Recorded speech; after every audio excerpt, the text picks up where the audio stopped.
Oh, blow. The darker side of things. The darker side of things. The darker side of things. The darker side. WoodStock and LJ.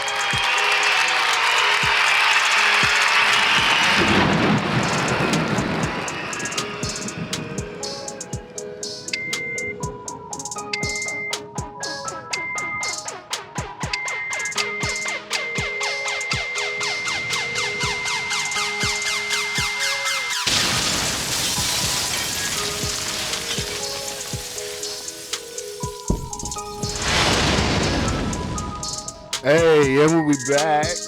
Hey, What's up, Woodstock? What you up to, man? oh, nothing much, man. Enjoying this beautiful day. Hell yeah. You listen to the dark side of things, and we're going to talk about some dark things today. Hell yeah. Let's get into it, man. Hey, we could just subtly get into it. You know, the music just stopped on us, kind of changed the vibe a little bit. How you doing, man? What's going on? What's good? Man, I'm coasting, man. Got major opportunities coming this way, so Shit, that's what's you up. know, That's hey, what we're looking for. good Them vibes big in the air. opportunities. Good vibes in the air. Yep. Nice. Shoot. You? Coming up on this big 3-day weekend, Memorial Day weekend. What you got? You got anything going on? Anything planned? Yeah, I'm actually barbecuing, bro. I'm about to. What you putting on the queue? Man, I got some chicken, hot dogs and links and shit. But I was trying to do a brisket, but I don't know, man. That's gonna take a long ass time. What kind of grill you got? I have a big smoker and then two of them little portable. Like a bullet smoker or like one of them big smokers, barrel smokers? It's more of like a bullet smoker. Okay, I got one of them bullets too. Yeah, probably a little 2-level. Yep. Those are cool. What season is and what are you? So okay, so I'll be actually experimenting this shit. So I got this buttery garlic herb Okay. with this jalapeno garlic that I put on. Okay, And, that sounds some good. Mustard to stick it on there. That sounds good. I like to make lamb ribs. I call them smack your mama ribs. Them motherfuckers is bad, boy. I throw them bitches on there one day. Just let me know. Yeah. They applewood smoke. Okay. I put a little applewood. See right there. Matter of fact. Oh yeah. That little applewood rub. Mm-hmm. Yeah, that shit is That's great. your signature. Yeah. with the actual applewood though. Yeah, it's nice. Oh But, yeah. I'm already knowing. Throw I've been some, watching them black barbecue cooks and stuff on Netflix. Right. Hell yeah. Stuff make you hungry. How long you gonna cook your brisket? Are you gonna do one? That's what I'm debating on because You don't know last if you time I wanna did cook one, it it that took long. like 16 hours. How big was it? I want to say it was like 17 pounds. Okay. It's Then good I had to brisket. let it like sit or rest for like 4 hours where we cut on it, and I was like, ugh. I was tired after that. I was done. It's a lot of work. Shit, if you get one of them new grills, one of them pellet grills, shit, you can set that bitch and just forget about it. Let it go. Go in there and take a nap.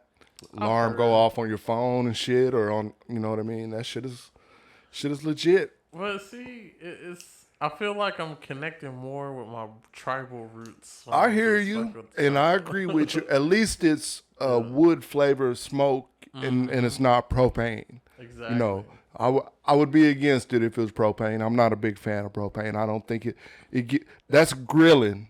Yeah. That ain't barbecuing, if you ask me. And hell, some people just grill on a charcoal grill. You know what I mean? They don't barbecue. And do you put your barbecue? You put the sauce on or off? How you do it? You mean like while it's still on? Yeah. Yeah, it depends on what it is. Because most of the time I Okay. marinate it or brine it for like a day or two. Okay, so It's it's already got already the it's flavor already on in there it. as it Yeah, I ain't goes. gotta Yeah, worry of about course. that. But I'm talking about like For like something big, yeah, I'll get the mop out, yeah. hit it here and there. Just depends on what it is. Just depends on what it is. And then it also depends on like if you fucking up and it's too hot and that shit drying out, yeah, then that's a quick saver for you. Yep. Especially at 3:00 in the morning, 4:00 in the morning, you half sleep. I smoked a little too much, you Yep. know. Well, I'm sure I'm not the first out there. Hell no. Hell, some motherfuckers slept through it, burn it. You know what I mean? Some Come out motherfuckers here, undercooked it. Had a rare ass brisket, which would be weird. I would be highly upset. I ain't gonna lie to you. I like rare steak though, or medium steak. So When does rare like? So I was watching this clip online of this. Well, I'm not gonna say what color she was. Y'all gonna assume. Hey, You'll probably be this right. was the Breakfast Club, we could play guess what race it is. Yeah, but she was eating some raw chicken nuggets, and she was like, "They're rare." Rare chicken nuggets. Yeah. First of all, is that real chicken? I mean, I don't even know. I think they say it's like chicken rib meat or something that they put in there. Yeah, it's some kind of red meat. I don't know. That shit ain't real. But it was rare regardless. That's I was like, that sounds like a health issue. it's definitely a health issue. Old For real. salmonella having ass. Yeah, but nah, she was really dipping them. I was like, yeah, this is it. She said, y'all ain't never had rare chicken nuggets? I was like, Hell no. Shit. If anything, I had overcooked chicken nuggets. Always. Oh, yeah. Especially if they home cooked.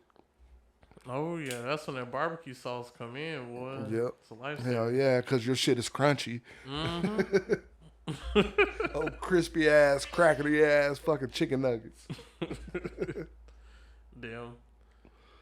Man, them be the worst sometimes, though, too. Because you done got yourself all excited and shit. Like, damn, I'm about to fuck these up. Yep. And you eat shit like that out the microwave? Man, not lately. Only because I got an air fryer. So Yeah, that shit is gross. And it's uncalled for. I can't. That shit is uncalled for. Don't do me like that. Don't put my nuggets in the motherfucking microwave. Don't put my corn dogs in there. No shit like that. I'll wait a little longer. I don't have to have it that fast. Yeah. It actually tastes completely different. Like, it's a night and day difference for those out there that don't use your stove for whatever reason. Right. Yeah, it's definitely night and day. Definitely. Well, shit. We're going to get into the shits. Okay. So, like I said, I like to start things off with definitions. Mm-hmm. So I want to define a couple of terms, make sure we're on the same page. Okay. No questions. You know what I'm saying. Mm-hmm. The listeners know what I'm saying. Yep. Everybody's good. We on the same page. We can move forward. We don't have to worry about no bullshit. Exactly. Okay? Yep. So we straight there. All right. First term, revisionist. Revisionist means a supporter of a policy of revision or modification. It's a simple definition, not much to it. And you have to keep in mind, I pulled these off of Google, so it's a pretty accepted definition. I'm not going to say it's the exact definition, but for what we're talking about, it'll work. And they always update definitions depending on the time period. So I mean, sometimes it is. you know it's going to be that smart motherfucker. Oh, well, this is that and that is... No, I don't want to hear all that. This is what we're working with. Now, if you just disagree with the definition, that's a whole different conversation. Yeah. But the next term is history. The study of past events, particularly in human affairs. I mean, I don't know any other species of animal that has a written history or documented it in some way history, That other would than be crazy. other than a tree, you know. Yeah. That would be crazy if animals could, though. It would. What if the They could tell a lot. Like, what, this white one? man? That came through crazy. Man, imagine if they told us about they dumb animals. That's one thing that I think we omit a lot is our dumb history. You know what I mean? We tend to glorify history and give it a knight in shining armor type set. You know what I mean? In reality, I realized, like, some people are going to remember this Trump presidency like it was the greatest thing in the world, whereas the other half are going to be like, It's already like that. It's already like that. There's I'm no. just saying, like 100 years from now, like there's gonna be 2 conflicting books about his life, just written about these things.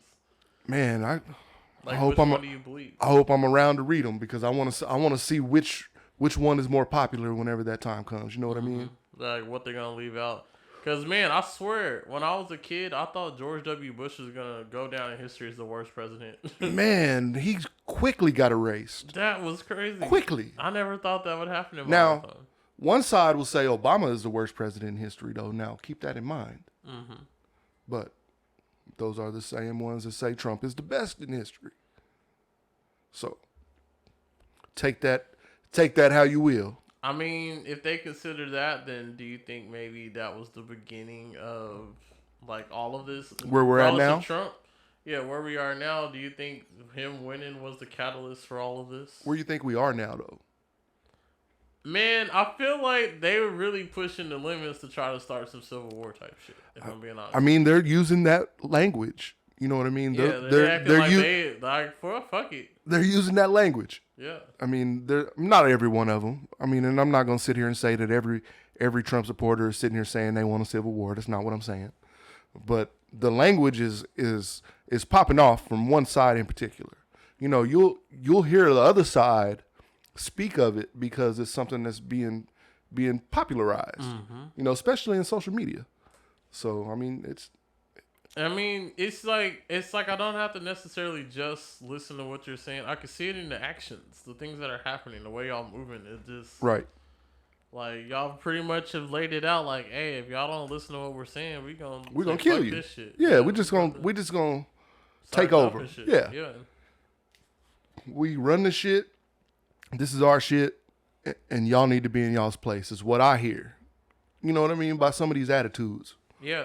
And I think that's what the problem with most people is y'all not understanding that's what the attitude is. And I'm not even saying that's a race thing. You know what I mean? Yeah. It's anybody. It's an ideology thing more than anything. If you believe majority in one way, you feel a type of way against the motherfucker to feel the other way.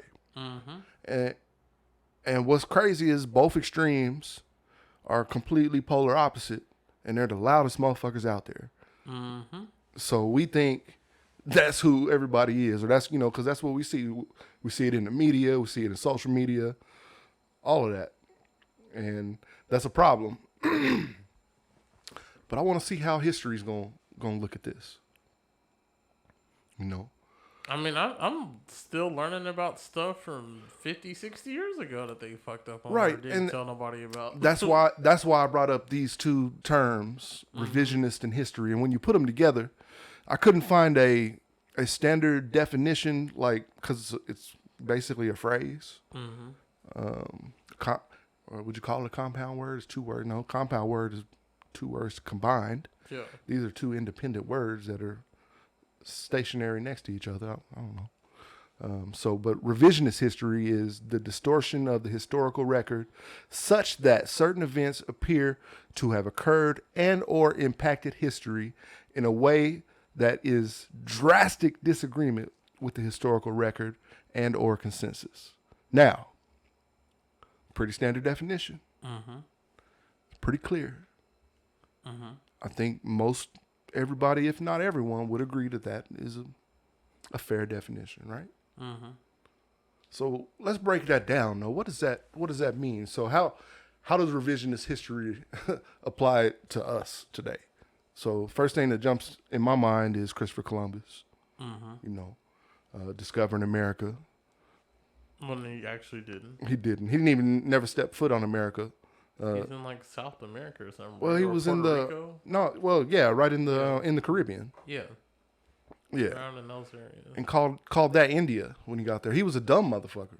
We celebrating a dumb that, like I said, just a minute ago. So more context of his story. Did you know his son, they have like a diary of his journey. They went to Africa to get some Africans to get over there. Oh yeah, they had to have some nigger help. Yeah, because they had already been going over here, so they knew how to get over here. That's crazy. Hilarious.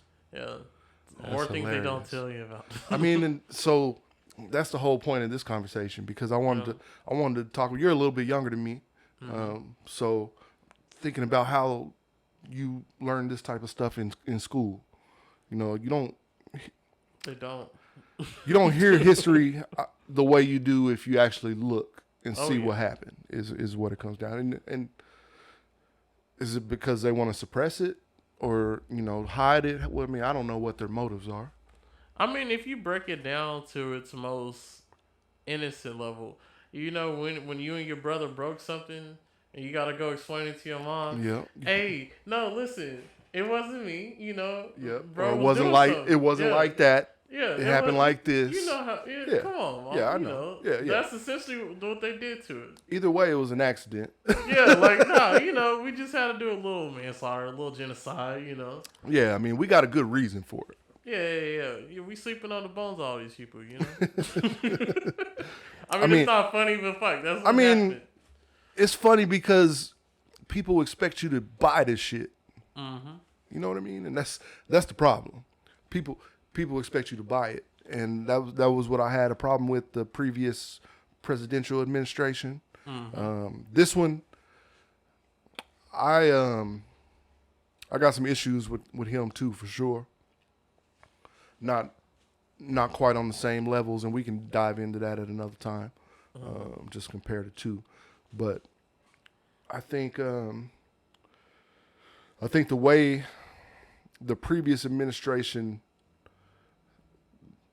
told you that what you saw was not what you saw it just shows you how history is going to be written about this. I mean, in my opinion. Exactly. You know what I mean? Mm-hmm. Because 70% or around 70% of his base, his Republican base, mm-hmm. believes he's the legitimate president right now. On some weird shit too. Right. I always ask for evidence. That's definitely one that I want to see proof.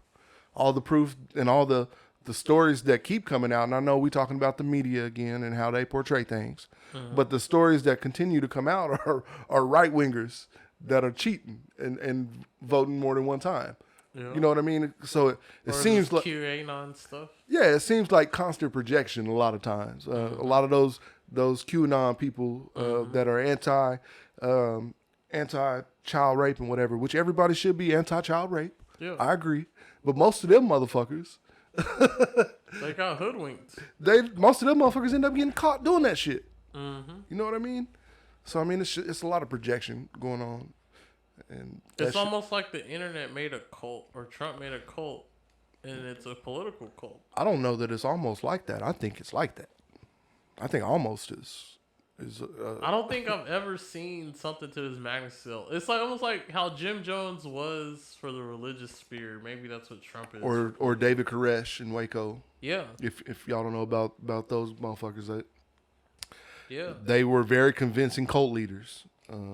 They gained a cult following and people died behind them, which yet to be seen, but it's still possible. Like we said, there's language being used of civil war and this type of shit. So. It's crazy, man. I'm not that old. I'm 41 years old. I haven't lived a lot of life, but I've lived a lot of life. And I can tell you over the last 15 years or so, we definitely have seen a shift in just people's mentality, like we talked about last week. Shout out to episode 2. This is episode 3, bitches. Mm-hmm. Continuing to talk. You know what I mean? The shit it's all tied together. Exactly. But I mean, hell, I don't know, man. We'll see. That's all we can say. We'll see, because we don't know what history is going to present. But I know the language being used. I know the ideologies being presented to people. Mm-hmm. It don't look good, and that's why I say, don't disarm yourself. Oh, definitely not. Don't vote for these laws to disarm yourself. You might need it. Why would you do this? Why would you vote against your best interest? Or why would you not vote at all? Because that hurts your best interest. You know?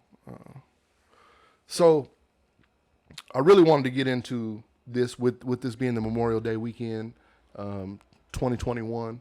I wanted to talk about a little known subject to a lot of people, if you really want to talk about it. I know I didn't hear about this until I was an adult. Can you recall when you heard about what I'm talking about? Is the Black Wall Street massacre, where on the weekend of the 100-year anniversary of that. For me, I did like. There was like a little sub chapter. Like it wasn't even a whole chapter in the book. Was it enough for you to remember it? I mean, I might have heard about it. No, I mean the teacher didn't even teach it. It I may just have, was scrolling through the book okay. and found it. I mean, it may have been discussed. I don't recall it. I know vividly after I was an adult, I was. I recall coming across this story, and I was like, "What the hell? What?" You know? And then I started reading about it, and I was like, "Damn, this happened in my state." You know what I mean? 2 hours away, 100 years ago. It's not that long. Not that long ago. Hell. But I mean, you see how red this state is. Any surprise? I don't. No, not at all. I mean, my parents are an interracial couple that lived in this state for a long, long time, and I'm sure they went through some shit. I'm sure they can tell you some stories. You know what I mean? Because hell, as I said before, they would live through the end of Jim Crow. You know, Brown versus Board of Education was the year before they were born, 1954. You know what I mean? So they were growing up through that shit. You know, going to high school in the 70s. You know, in Spencer, Oklahoma. You know, that shit is. Man, can you imagine growing up dealing with that, and then out of nowhere, hey, it's some white serial killers on the loose? Like shit, man. They were going through some shit, bro. Shit is crazy. Shit is crazy. So I'm gonna take a long moment. I'm gonna read the it's excerpts from Wikipedia. Y'all can dog my source if you want to, but if you scroll down to the bottom, it presents its resources. At least they present their resources of where they get their information. But yes, this is something I pulled out of Wikipedia. I want to kind of go over what happened during that time 100 years ago, and that way whenever we get done, we'll have a full understanding of what we're dealing with, or at least the understanding that I have, and that a lot of people, survivors, have contributed to, historians and different shit. So I'm gonna give that a go. It's gonna take a minute. Y'all bear with me. I could stumble through this, but I'm gonna give it a read, and we'll talk about that shit. All right. So Black Wall Street Massacre, a.k.a. the Tulsa Race Riots, took place May 31st, 1921 and June 1st, 1921. Like I said, 100 years ago. We at that point. This is Memorial Day weekend. Mobs of white residents, many of them deputized and given weapons by city officials, attacked black residents and businesses of the Greenwood District in Tulsa, Oklahoma. The attack, carried out on the ground and from private aircraft, destroyed more than 35 square blocks of the district. A 2001 state commission examination of events was able to confirm 39 dead, 26 of those black, 13 white, and more than 800 people were admitted to hospitals. As many as 6,000 black residents were interned in large facilities, many of them for several days. About 10,000 black people were left homeless, and property damage amounted to more than $1.5 million in real estate and $750,000 in personal property. That's about equivalent to $32 million or so here in 2020, 2021. About or after 4 p.m. on May 30th, which happens to be my brother's birthday. Shout out, John. That's coming up this weekend also. A 19-year-old man, well, this is in 1921. This is 100 years ago. A 19-year-old young man, Dick Rowland, a black shoe shiner employed at a Main Street parlor, entered the only elevator of the nearby Drexel building at 319 South Main Street to use the top floor restroom, which was restricted to black people. It was the blacks only restroom. He encountered a white young lady by the name of Sarah Page, 17-year-old elevator operator. A clerk at a nearby clothing store on the first floor of the Drexel heard what sounded like a woman scream and saw a young black man rushing from the building. The clerk went to the elevator and found Paige in what appeared to be a distraught state. And thinking that she had been assaulted, he summoned the authorities. Now, on the morning of the incident, Henry Carmichael, a white detective, and Henry C. Pack, a black patrolman, they located Rowland on Greenwood Avenue and detained him. Pack was one of 2 black officers in Tulsa's police force, which included 45 police officers. And just think about that. I mean, earlier I gave you numbers of 6,000 black residents displaced. There's only 2 on the police 2 force. police officers. That's crazy. The Tulsa Tribune, one of the 2 white-owned papers published in Tulsa, they broke the story in that afternoon's edition with the headline, "Nab Negro for Attacking Girl in an Elevator," describing the alleged event. And according to some witnesses, the same edition of the Tribune included an editorial warning of a potential lynching titled, "To Lynch Negro Tonight." Now, the afternoon edition of the Tribune hit the streets shortly after 3 p.m., and soon news spread of the potential lynching. By 4 p.m., local authorities were on alert. White residents began congregating at the Tulsa courthouse. By sunset around 7:30, the several hundred white residents assembled outside the courthouse appeared to be the makings of a lynch mob. Now, Willard McCullough, the newly elected sheriff of Tulsa County, was determined to avoid such events such as the 1920 lynching of a white murder suspect named Roy Belton in Tulsa. That happened under the previous watch. That wasn't his watch. The sheriff took steps to ensure the safety of Rowland. McCullough organized his deputies into a defensive formation around Rowland, who was terrified, which obviously I would be terrified, if, you know what I mean, in this situation. It says it wasn't verified, but we know he was probably scared as shit. The Guthrie Daily Leader reported that Rowland had been taken to the county jail before crowds started to gather. The sheriff positioned 6 of his men armed with rifles and shotguns on the roof and around the courthouse.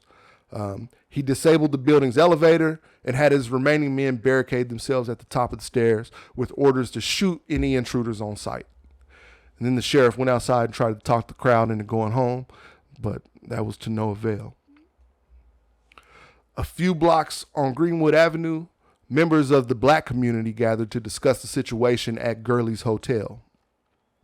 O.W. Gurley stated that he had tried to convince the men that there would be no lynching, but the crowd responded that Sheriff McCullough had personally told them that their presence was required. About 9:30, a group of approximately 50 to 60 black men, armed with rifles and shotguns, arrived at the jail to support the sheriff and his deputies in defending from the mob. Now, having seen the armed black men, some of the more than 1,000 whites who had been at the courthouse went to their house to get guns. Others headed to the National Guard at the corner of 6th Street in Norfolk, where they planned to arm themselves as well. Now, the National Guard caught wind of that, and they quickly shut that down. Having seen the armed black men, oh shit, I almost read that again. My bad. As I was saying, at the courthouse, the crowd had swollen to nearly 2,000. Many of them now armed. Anxiety on Greenwood Avenue was rising.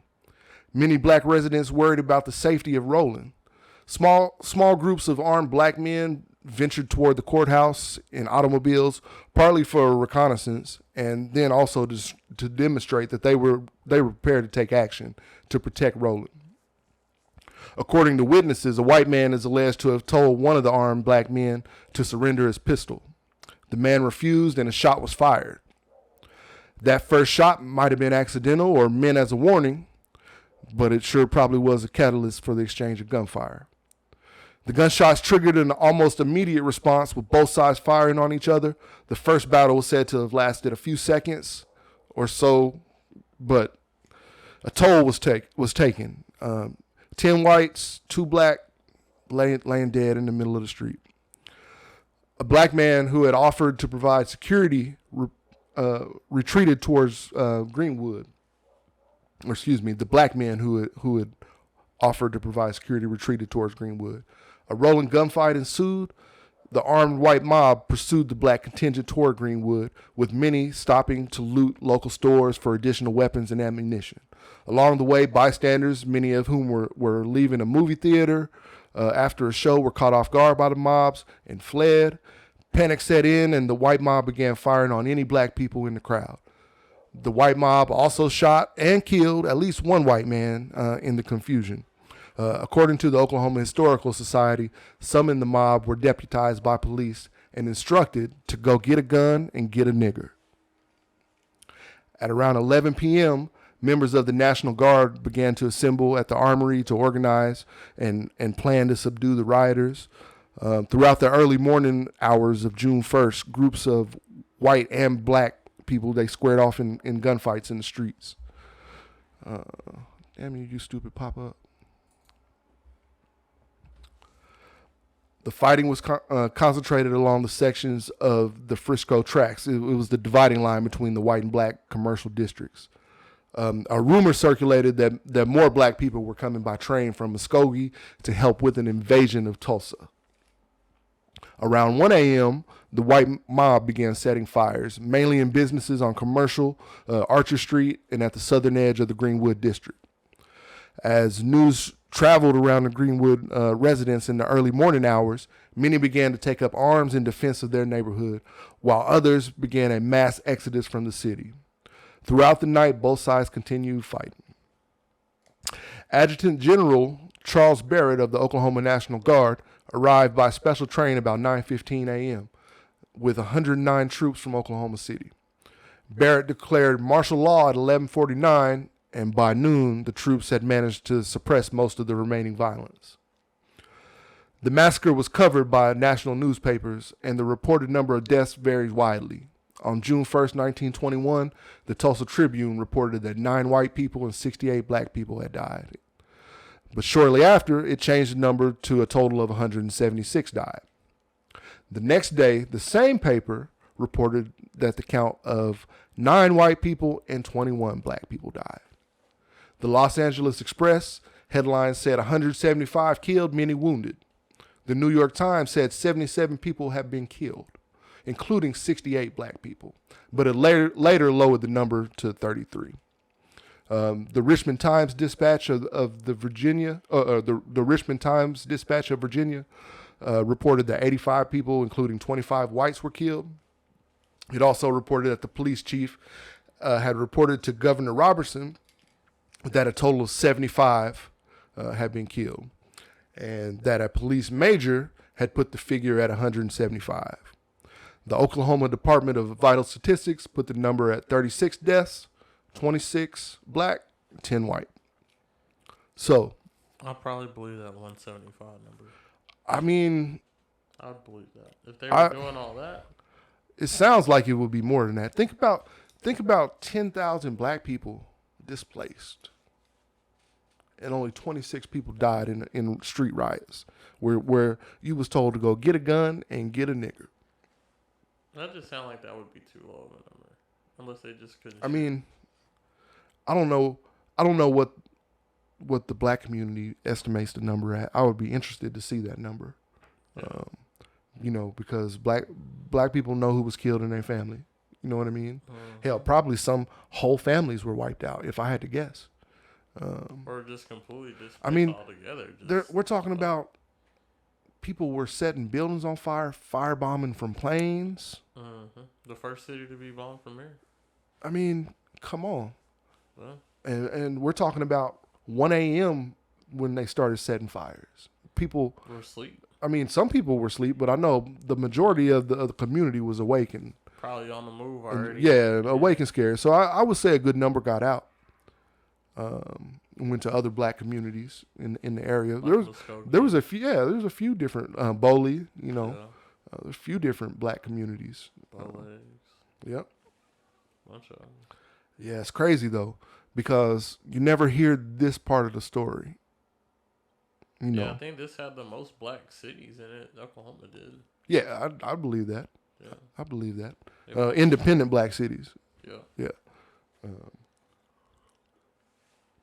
Can you imagine what it would be today if Black Wall Street was able to survive and thrive and flourish? I mean, I would say yes, and the only reason I say it is because I look at Atlanta as kind of being that these days. Atlanta is probably one of the closest things we've got. Yeah. I don't. What other predominantly black cities is there? DC. I mean, do you want to count DC for this? I would. I don't know, because I mean, what other ones? I mean, that's all I can really think of. I mean, you could probably point out subsections of cities. You know what I mean? You know, like your Brooklyns and all that. Yeah, different boroughs and different quote unquote urban areas. You know. Yeah, but to say like, yeah, black people got multiple businesses running all this over here. It's just, it's crazy to think that that happened 2 hours away from me, 100 years before I was born, so it wouldn't have impacted me. But I don't know how many of my ancestors were impacted. You know, my family's been here in Oklahoma for a long time, since the Trail of Tears days. So, you know, at least part of my family, you know, we're forced to walk from Florida. My ancestors were forced to walk here on the Trail of Tears. You know, my dad's half Seminole. So, I mean, that shit. I want to say my family on my dad's side was from Arkansas. Oh, yeah? Okay. Yeah. And then the other side, they were Mississippi and Chicago. Would you look at Chicago as one of those black cities? Maybe. I mean, shit, or is that still, or like, well, yeah, they're decreasing the population as quick as they can get it. That's what I'm saying. I mean, like, bro, y'all could be taking over shit out there. It's enough of y'all. Yeah, but that's but you know what that's what that's attributed to though, right? Tribalism at its finest. That, and then you got the war on drugs because they're, you know what I mean, they're fighting for territory and shit. You know, and they're getting all them free guns. You seen about them trains getting dropped off? Take some of the leaders out, and then you create power vacuums. You know what I mean? Which are always or most always violent when there's a power struggle. You know, we see that in other countries. Venezuela, you know, get power struggle there. Iraq. That was exactly what I was going. Iraq, Afghanistan, you know, Taliban. Yeah, I mean, most of them are. Colombia and all of them, you know. A bunch of it is directly contributed to the war on drugs, if you ask my personal opinion. Because it forces people to be criminalized for something that, you know, is... It's really your fault. Like, you're the one that decided to do it. Well...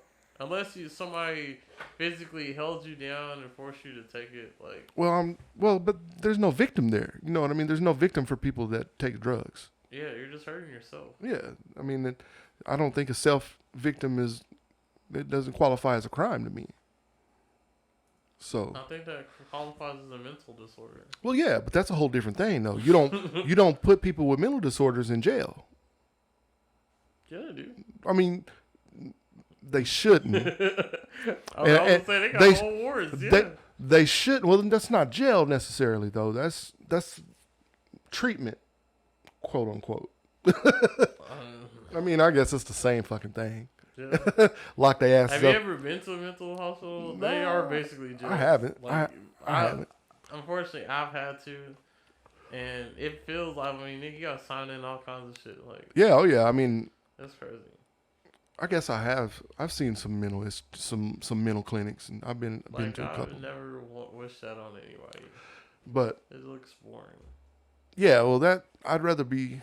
I don't like the idea of just being restrained, though. That's my thing. That's not like, how are you helping somebody by restraining them? I don't. And telling them to take force feed these pills. And well, I mean, so I guess there's levels to mental disorder too. Yeah, this is true. You know, I think based on the level, you should have different approaches. That's why I don't like the idea of police being sent out on every mental situation or possible situation, including mental health. So they don't know how to handle all those Right. situations. I mean, they come in as a hammer and everything looks like a nail to them. Mm-hmm. You know, because that's what they've been trained. Mm-hmm. You know, that's this same fucking shit. I mean, everything looks like. This Tulsa thing, I feel like that was a sense of entitlement and a sense of dominance. Like, we're gonna put y'all in y'all's place. And if I had to make a guess, I would say it was jealousy because of a thriving minority population. Yeah. I mean, these men and women were running businesses, running banks. We're wealthy. They had money. You know what I mean? Yeah.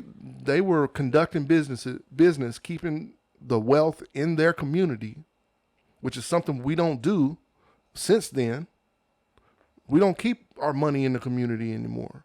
The money's constantly leaving faster than we can make it. You know what I mean?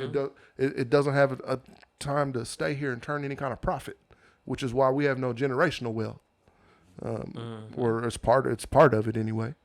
But that's why I appreciate that on this 100th anniversary, I could say that I could see it. Like, it's changing. There's more and more black people starting businesses and trying to get back into it. It is, and you know, I'm thankful that we're in a position where it's evolving to that. It's because the knowledge with the internet, man. It just like you literally have to just not be looking to get on these days. Like, all you have to do is get on the internet. Well, the answer to anything you. Some people use the internet for dumbass reasons, though.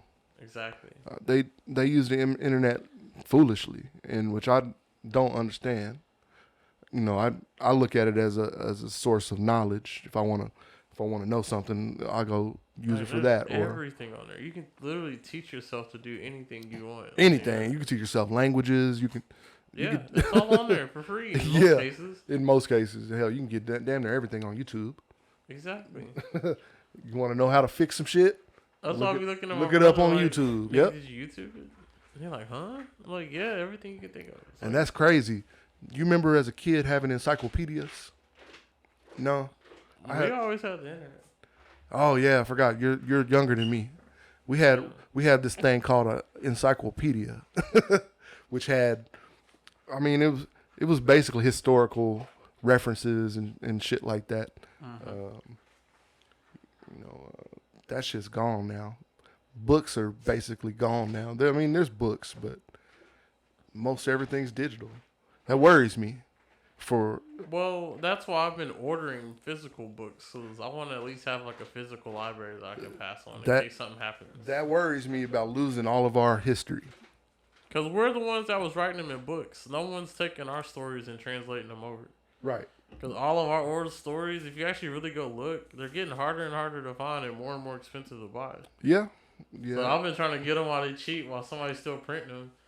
Because even if I ain't got time to read it right now, shit, one day when I'm old, all I'm going to have to do is time to sit on the bench and read them. Or it gets put in the mainstream in a completely different context. Yeah. Which is pushed and becomes the narrative of the populace. Mm-hmm.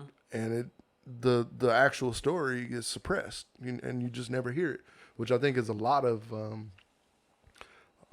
historical events is like that. If you want to know my opinion, I think, history is usually written by the winners, right? Yeah. So I always just wonder, like, in general, like, how did they form? Like, what is the actual legal process to form a country? Like, what basis do you have to go through to say, I'm going to come to this place and I'm making this shit? Did you ever see on Netflix the Killer Mike little series that he did? He did a little series on there. If y'all haven't seen it, you should check it out. I don't remember what the name of it is, but it was a Killer Mike. Hopefully it's still on there. I haven't looked at Netflix in a minute. It was a Killer Mike documentary. It's a few episodes long. In one of those episodes, he creates an independent country Okay. of his own in the Georgia Atlanta area somewhere in there. Okay. It wasn't very big. It was his property that he owned. Yeah. He went through petitions and all of that. So this is very interesting. It's funny as hell. But he's his own sovereign entity on Yeah. his own land. Yep, exactly. He petitioned to be a sovereign entity. He invited people to come live in his country. So yeah.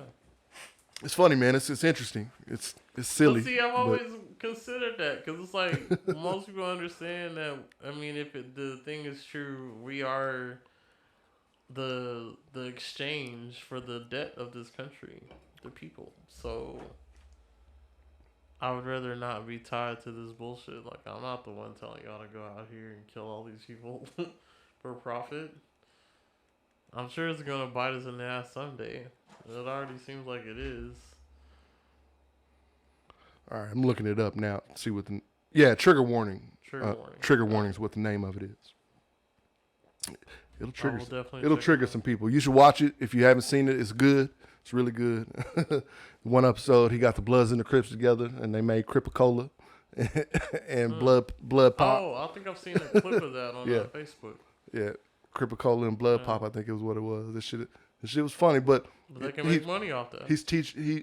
he taught some young men how to create something off of their lifestyle and to monetize it and to compete that way instead of killing in the streets, killing in sales.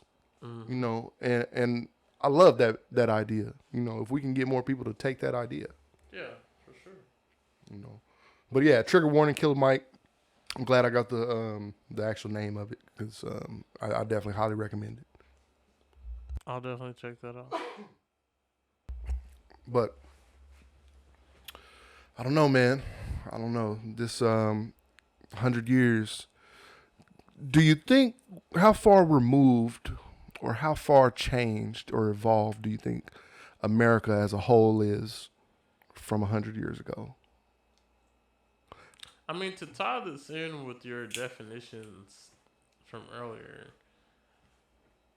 I feel like they're trying to tell us this country is more peaceful than what it actually is. Like, there's always been this aggression towards us in a certain way. Maybe not from all white people. No, definitely not from all white But people. it's just a certain segment. Like, Well, it's just felt. Like, there's nothing that need to be said. When I see you, I can feel that energy emanating off of you. It's certain ones that have an entitlement to them.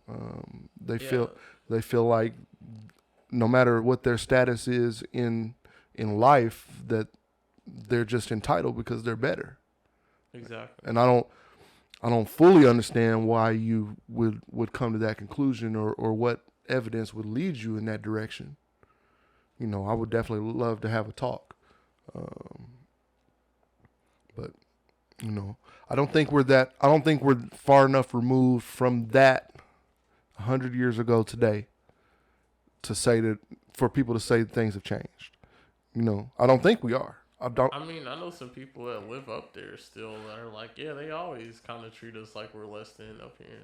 Well, I mean, So, and you don't hear about lynchings as frequent today. We have heard of some in recent history, or things that are definitely comparable.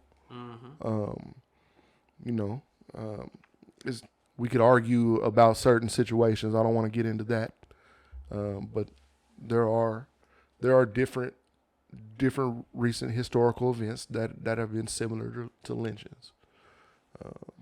is it odd that I kind of feel like they purposely hype up a Black Death every year just to sap up our attention from anything else? I think it plays well in the media, number one, and I think the media is what drives this because in order for them to thrive and be successful, they have to have conflict somehow, and I think whenever they run out of conflict, they'll make conflict. And that's, I think, is a big problem with our media. Yeah, because I'm like, man, honestly, if you take your emotions out of this and just be logical, it's like, bro, I just gotta make my piece of the pie, and then hopefully help some other niggas Well, make a piece of a pie. I just don't. Make a bigger pie. Well, I think people look at their piece of the pie different, though. I think, Yeah. I think people have different ideas of what their piece should look like and who they should share it with. This is always true. So I think you got to factor that in also. I mean, maybe that's just my optimism in that when I do business with someone, it's like, we're going to have this set out from the on straight. Like, I don't want to have anything, no weird questions come up. 50-50. That's what we're doing. No questions asked. What do you mean by weird questions? Like, oh, well, shit. What's this over here? What's that over there? Oh. Well, this is that. That ain't no weird questions. Those sound like basic regular questions. Nah. But it's certain ways niggas ask about shit, you know what I mean? Yeah, this is true. This I is don't true. need niggas digging all in my pockets. Like, this ain't my only hustle. Right. Okay. So that's Yeah. a whole different thing. Yeah. Motherfucker, counting your money. Exactly. Exactly. But Yeah. no, aside from that, no. I always, if I'm a partner with somebody, I would like to keep it 50-50. I mean, yeah. I mean, that's what partners is you're going together to get to somewhere, right? You got an ultimate goal, and you're doing this shit together. And are both in pursuit of generational wealth, guys. Yes, Yep. definitely. Hell, And I'll start. I'll start with just wealth. We can build to the generational part. Yeah. And But- that's what I feel like the spirit of Tulsa was for that Black Wall Street. It was them building their generational Well, wealth. that's exactly what it was. There was And it that was got one of the snuffed out, kinda. it was one of the few opportunities in Black history in United States of America where Black people actually were able to have generational wealth, or at least the opportunity for it, because they did business amongst their community. Today the Black community is at such odds, it seems. From what I can see. Mm-hmm. This it's crazy to me. I don't understand it. It bothers me. But I think it's because we're being divided on so many issues across the spectrum. Now it's even gotten down to man versus woman almost. It's been like that.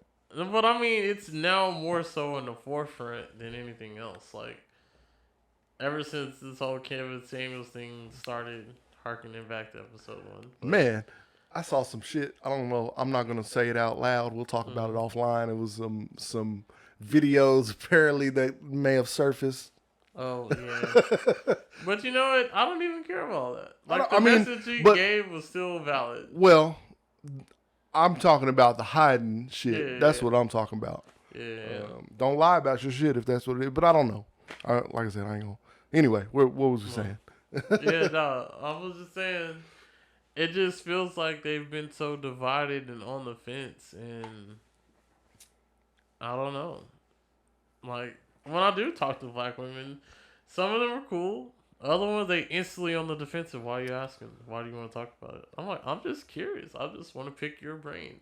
So I'm interested to really have this conversation. Like, how are you doing? How are you mentally processing your day? I always want to know how people think about shit. What is your epistemology? How is that set up? What is your how thought? did you get What to is your this thought point? process? Yeah. What kind of logic are you using? Are you using any? Critical thinking is is something that should be taught. You'd be surprised. Some people literally do not even try to think, and I'm like, I didn't think of that as an option. It's Like, not even that they don't try to think; they just get so programmed to parrot shit. They're just little parrots or puppets. I'm and telling you.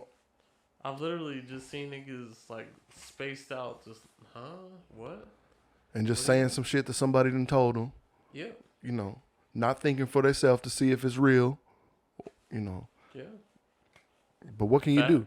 Facts. How can we change that thought process?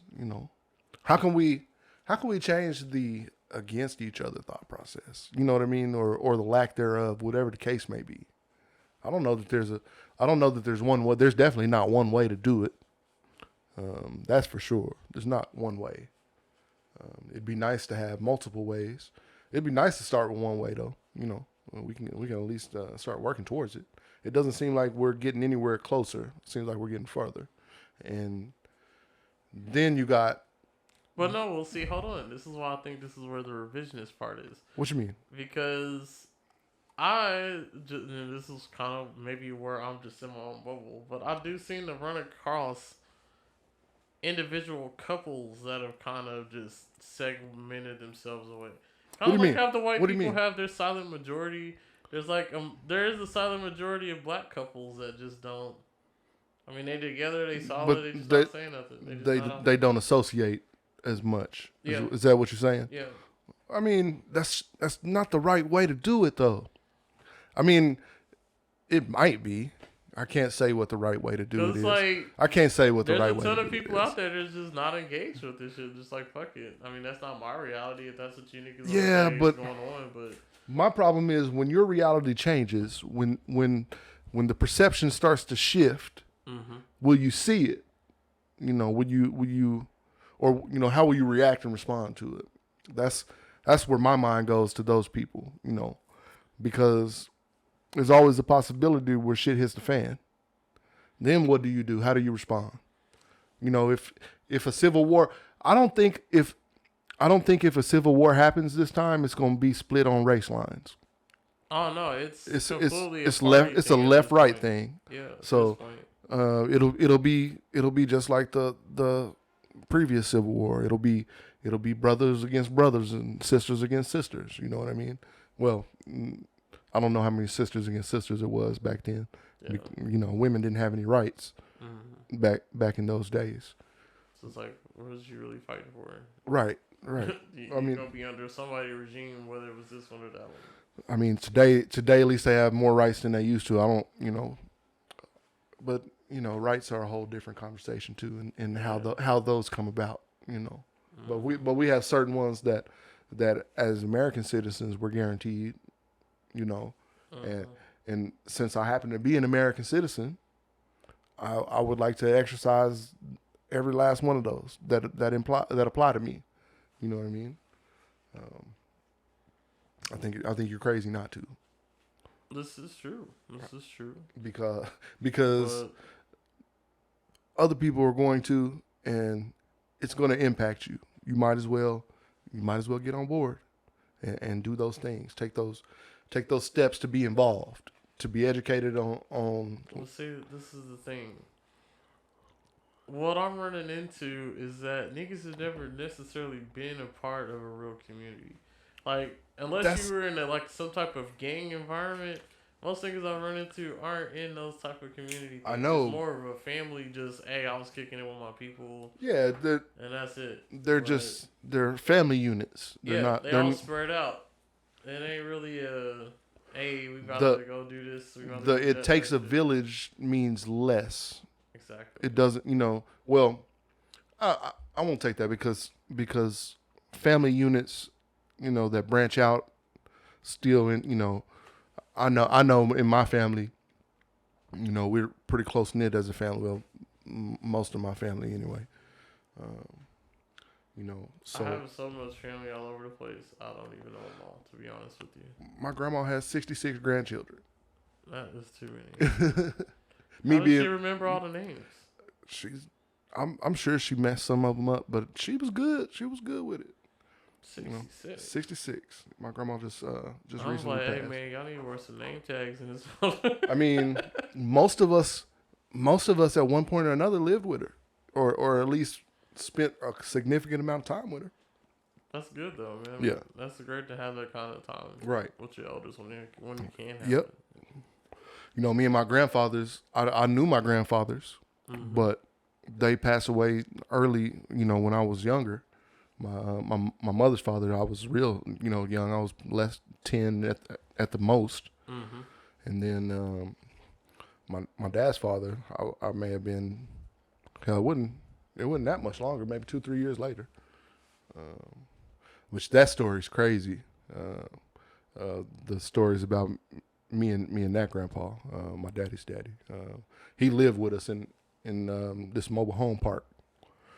We used to live in this trailer. We way off topic, but fuck it. We just gonna roll with this. we used to live in this trailer, and this motherfucker, my grandpa, he was cool. My pops and his brothers, they call him Bull. You know, I call him Grandpa. So, Grandpa he used to go for walks all the time. You know, he'd get his little bottle and have his cigarettes, and you know, he'd go for him a little walk, go get fucked up, get a little twisted, come back. You know, but he's getting older, getting a lot older, to a point where looking at nursing homes and shit. But my pops was like, fuck that. I'm not doing my daddy like that. He's coming to live with me. So me and my brother, we moved into the living room of this big ass trailer we had. We gave my grandpa the room, and my dad is a welder, and he put these burglar bars all the way around this trailer. And you know, you had to have this key, which was attached to the wall, to unlock the burglar bars to get out in case of emergency. You know, it was a little, it damn sure wasn't efficient, but there was a way to get out. You wasn't stuck. So one night, my grandpa, I don't know what he was doing. I assume he got fucked up, but apparently he went to light his cigarette. And you know, crack lighter, what they call crack lighter, the little cheap ass little 59 cent, 60, less than $1 lighters. You know what I'm talking about? Blow up on you. Yeah, you might do it 1 or 2 times and the flame goes 2 foot in the air. Yep. So apparently he lit his cigarette, and at the same time he lit his hat on fire. Wow. And as he did it, when he did it, he took it and he threw it down. As he threw it down and tried to stomp it out, it caught the curtain on fire. Wow. So he's locked in this bedroom with these burglar bars. He's an old dude. He's trying to put this fire out. It's getting bigger and bigger. Damn. Me and my brother, we sleep in the living room, which was right the next room over. And we talking about a mobile home. We're not talking about a house, you know. Yeah. So this, you know, the walls is definitely made different if you know anything about mobile homes. It's definitely different. And shit, I'm asleep. My brother's asleep. It's middle of the night. You know, it may have been summertime, but you know, we was asleep. We was young, and I smell the smoke, and I wake up. You know, and which is crazy because a lot of times if you sleep and the smoke's filling up the house, you won't wake up. So I'm fortunate and thankful that I did. And you know, I wake my brother up. Get up. There's a fire. There's a fire. And I went and go wake my dad up. He comes running in there, bashes the door open, and as he did it, the flames just went. You could just see these crazy ass flames in this room, and you can hear my granddaddy in there just screaming because he's burning. He's in the middle. By now, by the time we wake up and get my daddy in there, this room is completely engulfed. We talking about. Oh shit. Yeah, this room is completely engulfed. He's standing in the middle of it trying to figure out how the fuck he gonna get out. And my daddy bashed his door open. You know how the kind of a backdraft will come? Because my grandpa, at some point, he bashed the window out trying to figure out how to get out, but he couldn't get through the burglar bars. Gotcha. And my pops was like, all right, fuck this. That's my daddy. He runs through the fire. He's barefooted and shit. He just runs through, grabs him. And at this point, you know, I got a baby sister. She's a baby at this point. Yeah. And my mom and we all get out. He carries my grandpops out. He's on his arms. His arms is like the skin's just hanging from his arms. Like he's got burns, just crazy burns on him. My pop's feet was just burned to shit. He had second degree burns on his feet and on his legs because he went through the fire. Yeah. Shit was crazy. He had to do what he had to. Yeah, but he rescued him. You know, everybody got out alive. You know, That's a blessing. I'm grateful for that. You know, but that was one of the biggest stories that sticks with me as a kid being in a house fire. Wow, I've never been in a house fire. That's crazy. That shit is wild. The smoke, the smell of the smoke, days and weeks later is crazy. It's just from all you can just smell chemical burn. You know what I mean, from the carpet and the other shit. It's bad. It's all in your clothes. Everything is ruined. It's terrible. Sounds like it. Ew. Yeah. Yep. Hell, that's one of my stories. Shit. Oh yeah, I was like, damn. Oh, you have me enthralled. Yeah, I mean, I was like, damn, this could be a whole little TV episode. I mean, it's a good little story. I mean, It is. I'm proud of my heroic pops. He said he would have kicked his way through the wall if you had to get out.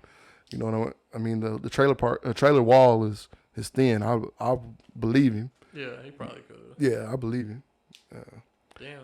Hell, that same trailer one day I was playing with my dad's shotgun. Me and my brother was sitting there playing with it, sitting on the couch. We was young then. We got a shotgun off the wall. He had it on a little rack on the wall, and I'm sitting there playing with it. My brother gets up, goes to the bathroom, or does whatever he does. I'm sitting here playing with it. Bam!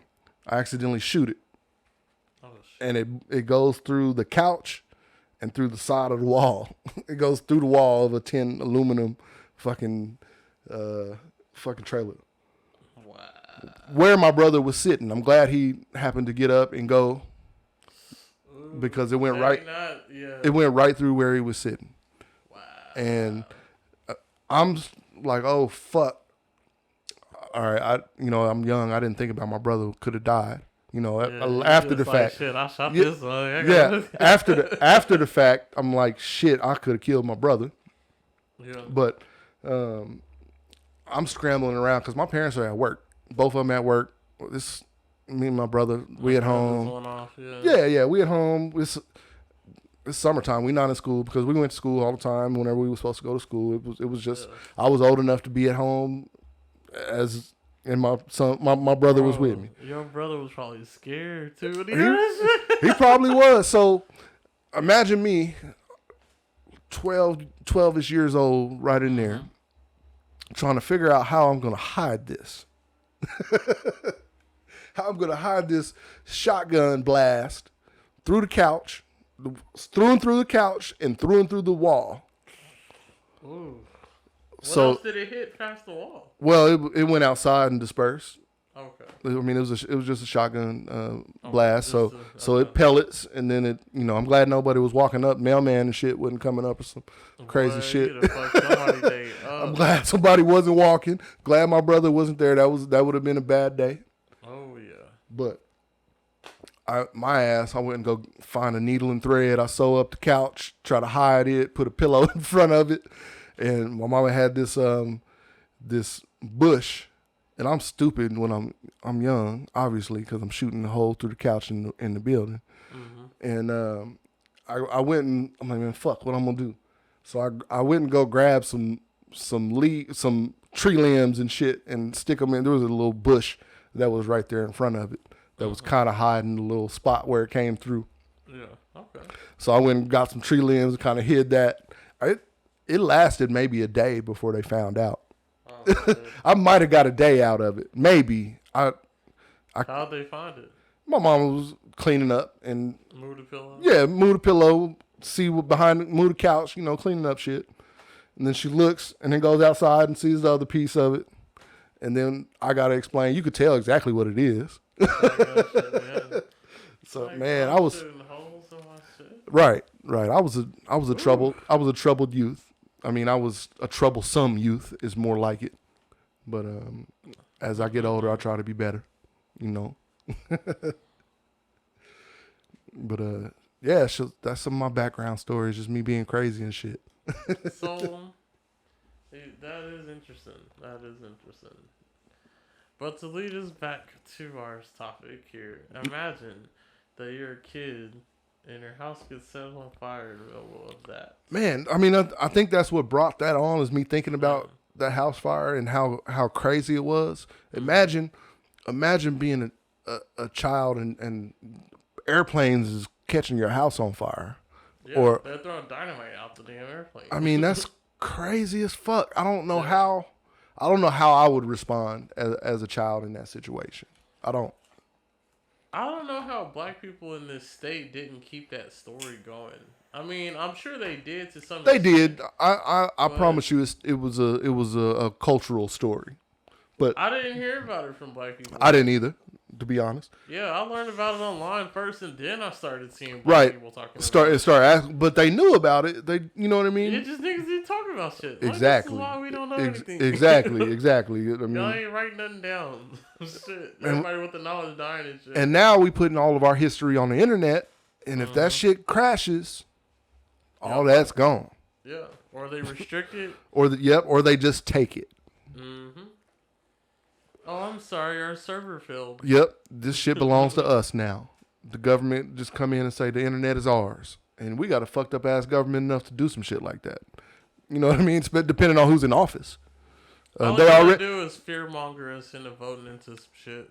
Well, yeah, exactly. That's been the playbook for a couple centuries now. That's the problem. Why do we continue to let this same fucking playbook run? I don't get it. Because the logical people realize the people that are running off emotions outnumber them. So yeah, they just make their money where they can. You're right about that. I mean, that's why it's like, as much as I talk shit about the media and all the shit that's going on, they making money. They like, fuck it. If it ain't me, if somebody else is gonna do this. Like, y'all clearly are not logically able to take your emotions out of this and actually just be a fucking human being. That's a lot of people's problems. They can't think without their emotions. Their emotions lead every decision that they make. And I understand making decisions based on emotions because I do it. I'm not trying to say I'm perfect. You know, I do it. But every decision can't be based on emotion. It can't. Or you're not gonna get nowhere, and you're gonna make rash decisions that are gonna be detrimental. Mm-hmm. And there's a lot of that. In our community. That just acting on raw emotions and just doing some dumb shit. Cause I mean, that's how I see niggas that when they get super mad, they blow up in an emotional rage, and I'm like, bro, there's better ways to handle this. I mean, but you can be a lot more smooth about this. The problem is some of them may see it, hindsight. That's the problem. But they don't do anything about it the next time. They do that same dumb shit.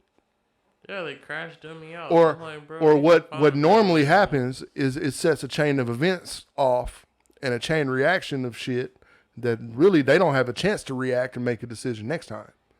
If we're being perfectly honest. Oh yeah. You know. It's gonna be him or me at that point. Right. I mean, so I was told about this story by my daughter. I won't give any more details other than that. Just because it's a actual ongoing thing, I don't want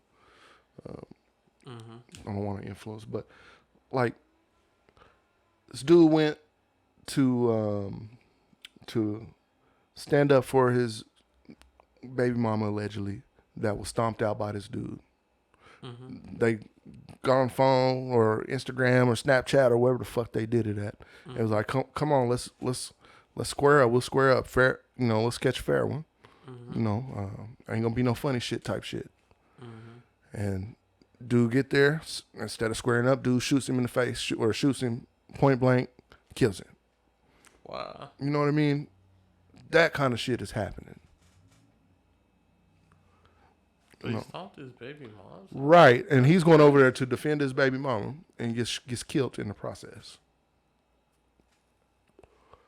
I'm like, what the fuck happened for her to get stomped the fuck out? Like, well, I mean, it doesn't matter. It doesn't matter. I'm just curious. I think she was pregnant on top of it. I know. That's why I'm like, what the fuck is wrong with him? I think she was pregnant on top of it.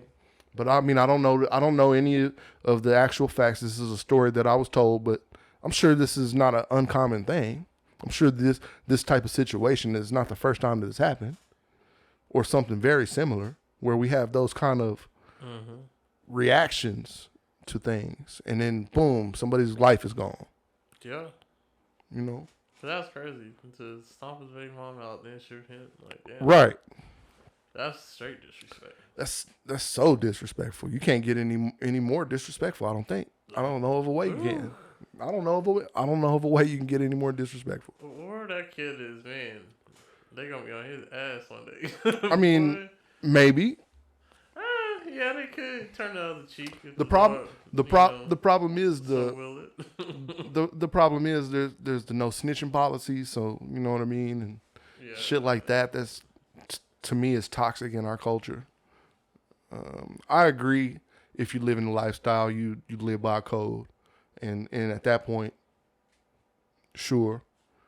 But I think that's when you're doing illegal shit. Like if you're well, in an right. illegal enterprise. Well, of course. Yeah. Well, Other but than killing that, it's somebody is definitely illegal. yeah. You know. Well, I mean, I just. But it's like at this point, nigga, if we taking niggas off the map, then you gotta already know what it is. Like either stick with the program or you gotta join. You know. That's true. That's true. It is what it is. I'm sorry. I hate that the first reaction is violence. You know, that used to be my reaction whenever I was younger, and as I've gotten older, number one, I realize I don't like pain all that much. You know, and shit hurts. I don't recover as easy. You know what I mean? I don't want. You gotta lay out a little bit. Yeah. I mean, I would rather not deal with it. You know, whether I get my ass whipped or not, it's going to be painful in the process. And I would rather just be in the condition that I'm in right now, if I have a preference. I know we can talk about this shit, or we should be able to. Don't be stupid. Don't shoot me. You know what I mean? But people don't think like that. They let it's their all contextual because some niggas really do get in their emotions, especially if you show Right. them up in public. Oh, Lord.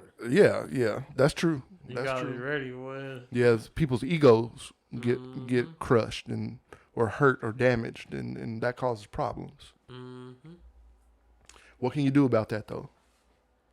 Like Tulsa, for instance. Yeah, I mean, Look, we still keep finding our way back to it. I don't know that that's necessarily the same. Man, they saw what we had going on. They seen it. We had the iced out rollies, I'm sure. Yeah, I mean, they was definitely fly. I know they was. Yeah.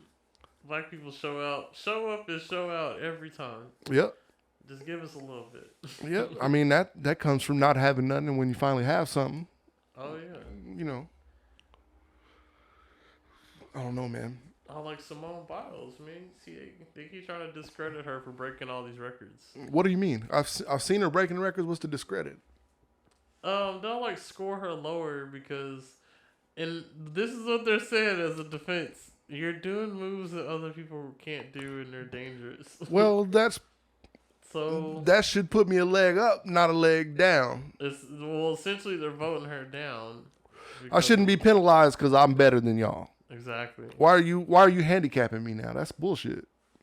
You want me to stick to the same old, but clearly Yeah. I'm a lot better. Like, I'm innovative and I can do shit that nobody can do. I can do stuff that is impactful to this sport, and I get discredited because I can. That's crazy.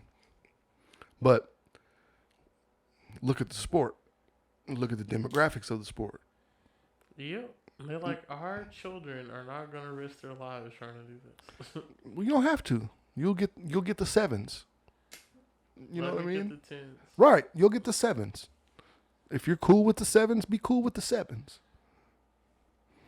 I mean, that's some people got to get sevens. Hey, and if you're lucky, you get 3 sevens and I get the 10, so I win. Right. Lucky, man. Lucky number 7. That's my shit. But yeah, man, this weekend, I'm sure there's a lot of emotions this weekend. I've been seeing it. It was kind of screwed up. They had those survivors talking to Congress, and like none of our legislators were there. Like, I didn't see that part of it. What happened? Tell me a little bit about no, they just went to go. that. I heard a little bit about it where they talk. Well, no, I heard the George Floyd parents or family talked about it. Yeah, no, our survivors went up there to give their recounting of what happened. Well, that's what I thought they was doing this weekend, though. No, they actually went before Congress to do it. Oh, really? Yeah, but our legislators weren't there. It was just them. You mean the Oklahoma legislators? Yeah, Or our Oklahoma legislators didn't kind of go up there to support them. I'm like, come that's on, weird. That's y'all. weird. Even if you don't agree Yeah, it's like, come on, with dude. with their political position, you have to agree that is a historical tragedy that happened in Tulsa 100 years ago. That's like literally, and I hate to say the H word, but this is literally like trying to tell a Jewish person. Imagine that. You don't believe a Jewish person. I mean, there are those people out there, but There's a I'm not one of them. There's a lot of them out Yeah, there. I know. I'm like, bro, I'm sorry. These niggas are tattooed. Like, what do you mean? Like, clearly something happened. Clearly. I mean, Revisionist history, guys. revisionist history. I mean, People, it's written by the winners yeah. in most times, or the people that have the most political clout. It's like they licking their thumb and trying to smudge some shit out. You ever watch Game of Thrones? Oh my god, the internet show pissed me off. Man, Sorry. I agree. I want the the book. worst. I want the books to hopefully come out so I can get that ending. Hey, he better have learned the lesson. You better do something different because that ending was shit, Nah, I liked it. Everybody hating on it, and I liked it. bro. What? I mean, we'll have to save that for another show. We can do a whole Game of Thrones review. The point that I was getting at is there's a character on there, Peter Baelish. Oh yeah. He just reminds me of a typical politician.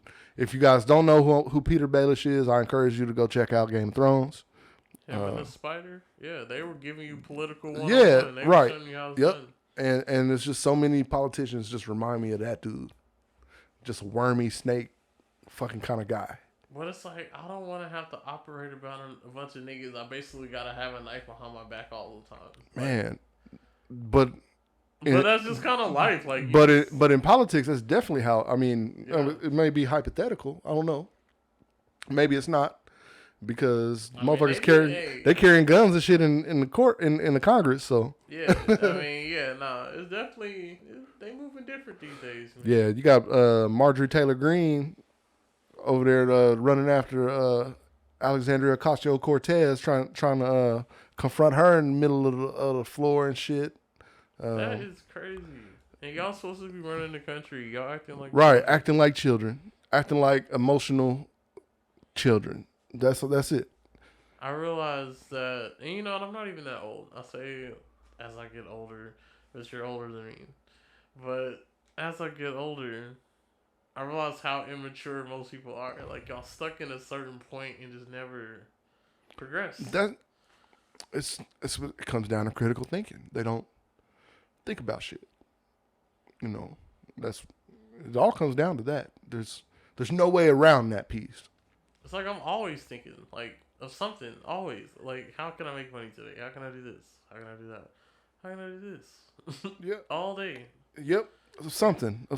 Maybe I thought about the way I handled something, and maybe I'll handle it different next time type shit. You know what I mean? There's always something. Cataloging shit, learning shit. Yep. Building with each interaction. That's the goal I would hope for all of you, but I realize some people aren't even that aware. But all humans don't have that same kind of thought process, which is it's weird to me. I mean, the way the human mind works and how it varies from person to person. You know, I think of shit that just seems normal to me, and it's not. You know, it just seems like the right way to think about something, and people don't look at it that way. You know, that's comes down to this whole Tulsa, the Tulsa thing. I mean, you had 1,000 people thinking one way about a situation they had no idea about. Only thing they want to do is get a gun and get a nigger. Yeah. I mean, they, you know, you got police deputizing citizens to go kill black people. Mm-hmm. You know, and allegedly that's, you know, but I believe it. I do too. I mean, it just makes sense. It don't make no sense that they wouldn't do that. I mean, especially how volatile that time of the era of the country was. You know, exactly.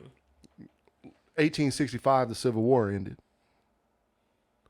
You know, how much further is 1921? I mean, that'd be the equivalent of us and what happened with the Civil Rights era. Exactly, damn near.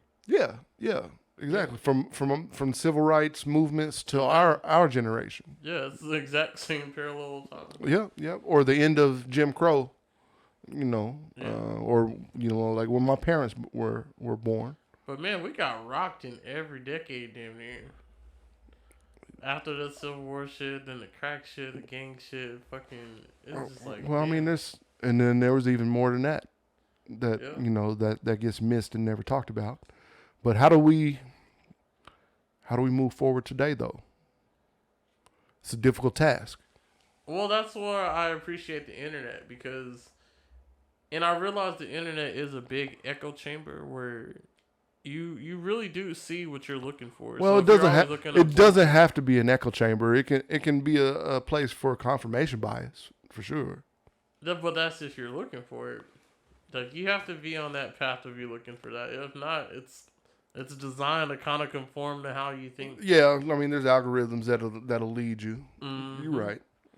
So I end up following a lot of black business owners or people that talk about stocks and stuff. Yeah. And so this is who the more people I'm running into and networking with because I'm trying to build that generation. Well, Wealth, you see. well, right, and that's the thing. So, who are you pursuing to be around? You know, to keep in your company.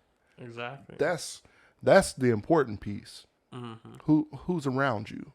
Who's influencing your decisions? You know.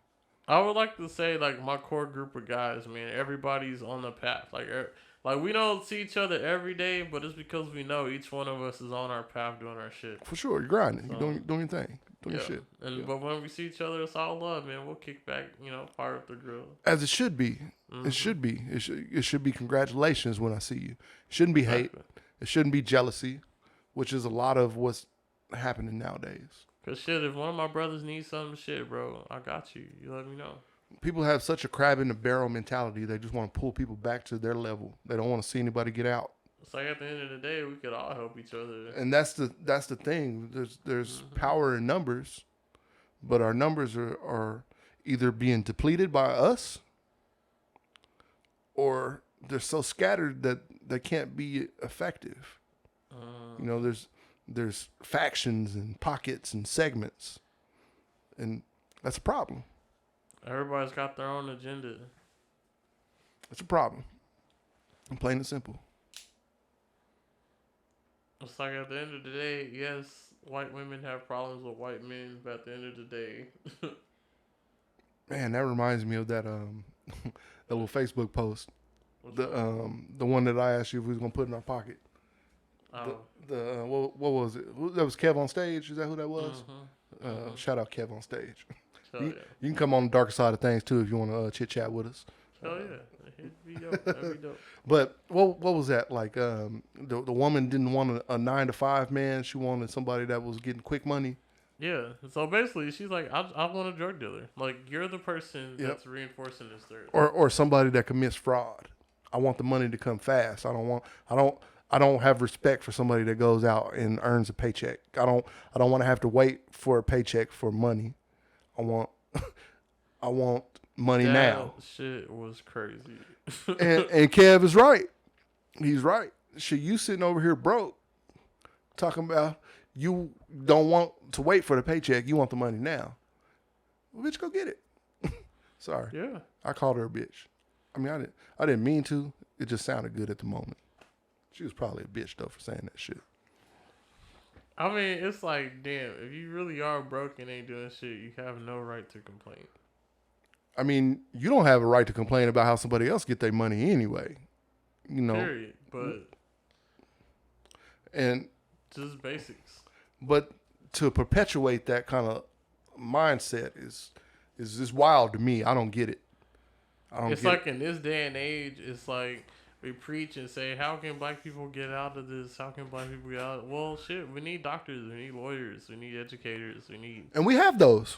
And we're getting more and more. We have those every day. We have those. That's what I'm saying. The problem is, this is only a small percentage. But as we grow and learn and educate our children and go for better options, maybe we can go back to forming our own communities and own cities. And I would love to see that. I don't know that it will be allowed.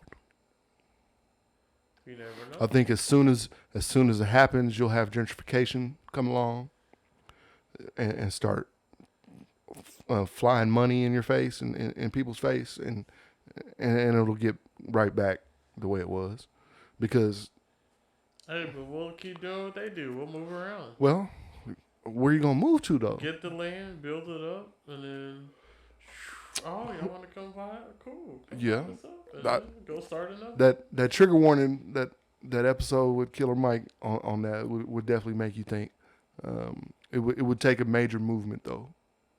It would. It would have to. It would take a lot of like-minded people. But with the advent of the clubhouses and the Instagram and all this other stuff, I mean, there's a lot. There's more the of these ability. conversations Yeah, happening now. there's the ability to gather more like-minded individuals. Mm-hmm. But is there enough power behind those talks to really create a movement? You know, If enough people, or the right people, I should say. that's are it. behind yeah, It's the right people. It doesn't matter how many. It's the right people, the ones Mm-hmm. that can get a message across. Mm-hmm. And I don't know that those people are necessarily standing up and standing out in front. You know, some of our celebrities are trying to do it, Mm-hmm. but their money gets in their way is sometimes, and Yeah, they- because it's like, I know you're conflicted. Like, how Well, did they- Lil they- Baby well- get a meeting with Kamala Harris? well, most of them come from a position of privilege once they get that celebrity status. You know, well, they all do.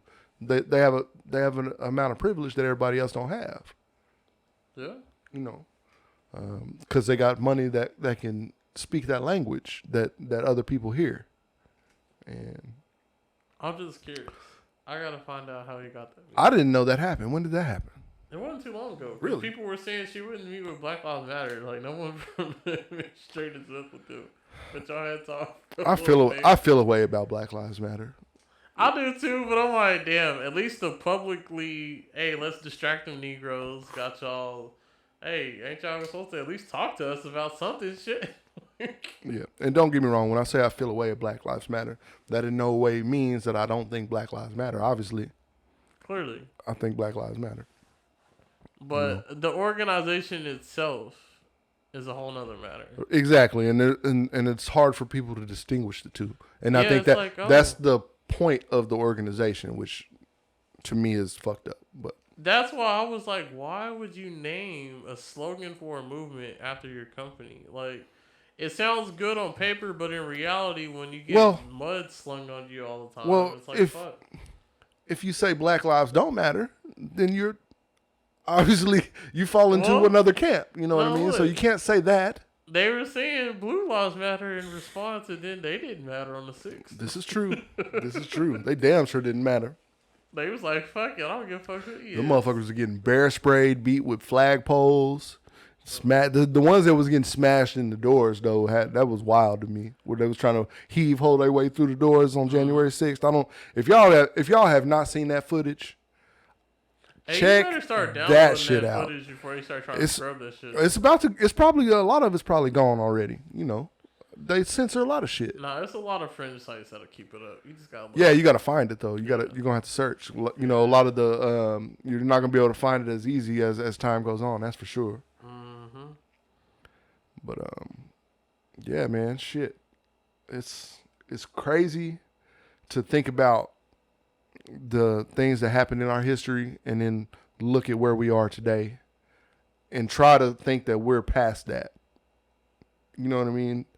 Whenever you have the Charlottesvilles and the January 6th incidents. Because my thing is I feel like I end up running into the white people that are cool. Like, they legit, you know, they're like, you know, I ain't even on that shit. You know, I know there are white people that are, but, you know, I'm not one of those. My closest friend, he probably wouldn't like me to identify him as a right winger, but he is, you know, for the majority of it, you know, and he's a white dude. It's like, I have no problem with your political affiliation. My mother is a white woman, so. Me personally, I'm just kind of like, bro, where's all this aggression coming from? Are you okay? It's about ideology. I know.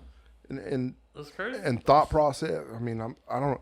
Y'all gonna get tired of me talking about thought process. But that's literally the core of everything that happens around you. And I don't. People's thought process. I don't care because that's my mind wants to know what your thought process is. Because I want to know if we've got common ground or if there's even any point in us talking. If we can't come to common ground, there's no point in us even having a conversation. So in order for me to do that, I've got to kind of know how you think about things. For sure. And I love having deep philosophical conversations about the simplest shit. So, question. Would you say that the Tulsa race riots was like a form of an imperialistic action against black people? Well, define imperialistic action for me. Let's Because deal with definitions. imperialism. How? Well, let's actually get the definition of Yeah, imperialism. we got some internet machines around here. Let's That's see all if we I'm can. saying. Because I want to make sure that we're on the same page as far as imperialism goes. I don't want to assume your definition. I don't want you to assume my definition. That's why I like to start all these shows. Let's talk about definitions first. All right, here we are. What's the definition? Imperialism.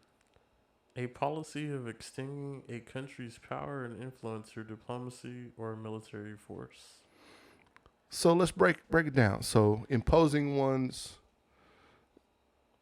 what It's a policy of extending a country's power and influence through diplomacy or military force. Okay, so definitely I would call it military force. But For sure. even though the militancy was not by the military per se, the police, maybe the police department, but if you look at our police departments in today's age, they're definitely small military units. You know what I mean? But I mean, I'm talking about more so the mindset of an imperialist. Like, this is our country. We're doing this. We're fighting for this. This is Probably there's some of that element. I think it was probably I don't want to see these motherfuckers in my town, which is the same fucking thing. Yeah, I was gonna say that kind of all the same fucking thing. From that type of Yeah, mentality. I don't know that. Because the way I look at how they formed this is like that would be how you would have to think about this shit. Like that terminology wouldn't have crossed my mind when I think about it. Gotcha. You know what I mean? But yeah, I mean, if we want to apply that label on it, yeah. Yes, I would say. But they wouldn't view it that way. Of course not. Of course not. For sure. Well, let's shoot them some bail. How would they look at it? How do you think they looked at it? Let's shoot them a little bit of bail. Let's kind of rationalize on their side. I mean, I'm sure in their eyes, they were probably like, hey, we was just up here to kill this one nigga in this jail cell. Right. And then these other ones came. Yep. With these guns. Like, oh, hell no. Yep. Hey, it's too many niggas out here. Right, with guns and, all right. Oh, yeah. Come on, Billy Bob. Let's go get ours. Yeah. I ain't about to be out here the only one I strap. Yep. So I can't knock them for going home and getting their shit. All right, Jeffro, let's go. But, I mean, for them brothers, they should have been calling back up, too. Because, I mean, goddamn, it's 60 of y'all. You see it's 1,000. Hey, send somebody back to get more people. Like, right. But how, think about that time period. I know, they're talking about trains, catching a train up there. So they still would have been like an hour or two. Yeah. Trying to get well, there. in the story, the trains didn't start coming until later on June 1st. And hell, them trains were in the middle of gunfire and shit. Just because they was in crossfire, just in the middle of it. So I mean, it's because the train tracks separated everything. Yep. Which is crazy. Yep. On the other side of the tracks. That's something that I wish was more popularized as far as what happened. Not to glorify the actions of it, but just to learn from the actions of it. Yeah, like this is Oklahoma history. This isn't just some shit that happened. Well, it's not only is it Oklahoma history, it's American history. No, that's what I'm saying. Like, for the people that are here that have never heard of it, like, hey, this is something that's super important. I don't understand how any citizen of Oklahoma can go through school.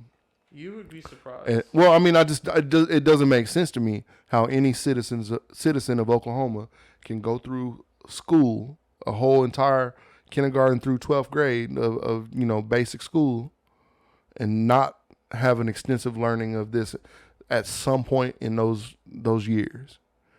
Why would they want them to learn about that? Well, that's how you gotta look at it. Well, it depends on who's providing the education. Yeah, if I'm providing education, I'm not gonna tell you about some genocide I committed. Well, or tried to commit.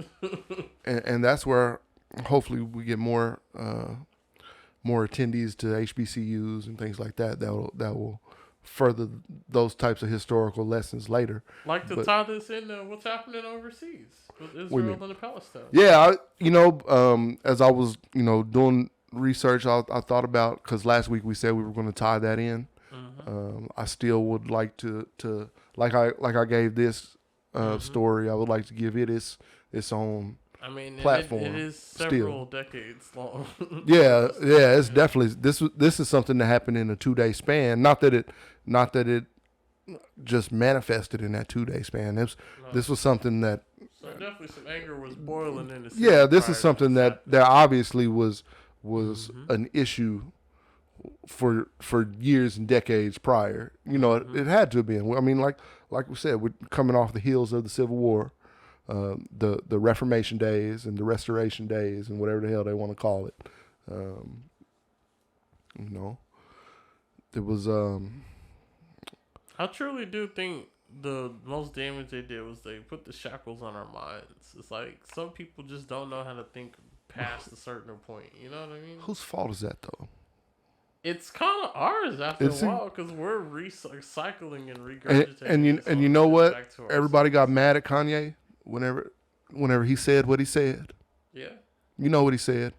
If you listen to this, you probably know what Kanye said. I don't. Yeah. I mean, being a slave was a choice is essentially what he said. Which obviously he's not talking about back in the slavery days. Obviously they didn't have no choice. I mean, they had a choice where they can try to escape, which, you know, the Harriet Tubmans of the world and the various others that go unrecognized. Names forgotten in history for some fucking reason. Or the sharecroppers that were damn near slaves because they weren't paying them enough to barely live. Or the Seminole nation who took the runaways integrated them into their society, made them Seminoles, which is my heritage. You know, those types of things. You don't learn. You don't learn. And hopefully some people will learn, you know, as they listen to us. You know, we'll start talking about this kind of shit. And you know, definitely. Because I want, you know, if I know something that's important like this, I definitely want to share it. And I want as many ears on it as possible, because the only way you're going to change those types of things is by sharing the information. I believe that. Because right now, I feel like personally, unless we start documenting our own history books again, we're not going to be able to pass down our story from our point of view. Like, let's talk about books, though, like we was talking about earlier. You know, it needs to be books. Actually write on paper, type on paper. Don't save everything on the cloud, and have it in multiple locations, because that stuff's important. You know, let's think about all the ancient history that we come across today that is in terrible form. You know what I mean? Let's think about the stuff we've got, the artifacts we've got is all on internet, is located on a cloud somewhere. That is in somebody else's possession, in somebody else's ownership, in somebody else's control. I'll try to download as much as I can. Like, you if should. I find some books or some old files about a famous case or something, I'll download them. Yeah, I like diving into history, because history teaches a lot of what's going on today. Bro, do you know have you ever been on the FBI site? Like, they released their records. Well, that's what we talked about last week a little bit. You know, the FBI statistics and shit. Well, not just the statistics, but I mean, they actually released some of their like redacted case files. Oh, like their case files. Yeah. No, I've never looked at any of the case files. They released their black extremist list with the stuff they had on Malcolm and them. Of course, it's not all of it, but yeah, of course not. I did see that they released some of that Malcolm X stuff not too long ago, which showed how they were involved in the murder of Malcolm X. I saw that, and I would like to dive. We can make that a story too. Definitely we'll talk about. Yeah, we'll put that in our pocket. Because that's definitely him and Martin got did dirty by this government. Yeah, and today they're revered, which is the funny part. You revere them after you kill them. You know how many times politicians cite Martin Luther King He had a way with words. Well, of course. Delivering the speech, and they all do it now to this day. And they quote him and then disrespect his what he would have everything he would stand for. Yeah. Yeah, I mean, that's crazy. It is what it is, though. To be the snake, you gotta be a snake too. Well, hell, WoodStock, I think that pretty much does it for today. Unless you got something else you got on your mind. Nah, man, that's good. I think we hit a good stopping point. Save a little bit for next episode, episode 4. This is the 100-year anniversary of the Tulsa massacre, man. Yeah, and I definitely encourage you to look more into it if if I've intrigued your mind any. Definitely look more into it. Definitely, they get have more a memorial or a museum in Greenwood still. I want to go out there. We need to make a trip. We need to make a trip out there, Definitely. and we can document things. We can talk about things and come back and have a conversation. Get a clone anyway. So, hey, let's do it. All right, yeah. Let's do That'll it. work. Hey, well, this is the dark side of thing. I'm LJ. I'm WoodStock. We'll holler at y'all next time. Peace.